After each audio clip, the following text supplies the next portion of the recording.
Hello guys, for today's video, i-share ko naman sa inyo kung saan ako nakakabili ng mga bench products tulad nito, itong powder nila, at itong mga cologne nila na ganito. Actually, kompleto sila ng benta. Sa Black App, kung taga dito kayo sa Pilipinas, alam nyo kung ano yung sinasabi kong Black App. Download lang kayo nung app na yon, and then mabibili nyo tong original to ha, kumbaga nag-affiliate lang yung mga store na yon, since may official store ang bench sa Black App, maraming mga sellers doon ang nag-affiliate.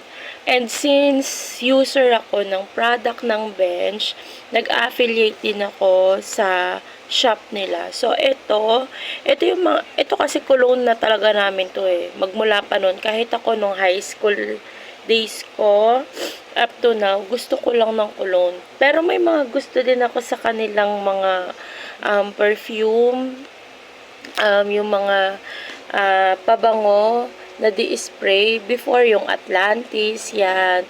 So In Love, raspberry, yan. Fan ako ng raspberry nila before, yung purple and at saka yung pink.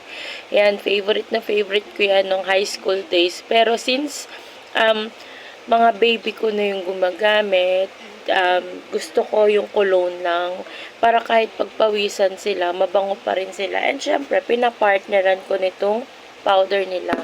So, gusto ko lang i-share sa inyo kung saan ko siya nabibili. Nabibili ko po siya sa Black App. Bakit? Before sa mall ako bumibili. Pero alam nyo ba, sa Black App, nakakamura ako ng 10 to 20 pesos. Nakakasave po ako ng ganun kalaki. Minsan pa, nagpe-payday sale lang Black App.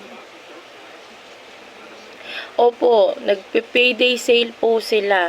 Na kapag bumili ka, minsan pag may pera naman ako or may extra ako, dinadalawa ko na nito, or kumukuha ako ng ibang pabango, or tinitignan ko kung, yung alam nyo yung daily scent nila. Yung daily scent nila, yun yung madalas na nagsisale. Pero since kasi sanay na yung mga anak ko dito sa scent na to, ito lang din talaga yung binibili ko. Kaya ko sinishare kasi sayang din yung discount. Ako kasi nangihinayang ako eh. Mahilig akong mag-check kung nasan yung mura. Tsaka plus, ito pa ha, free delivery sila, walang charge. So, wala kang worry na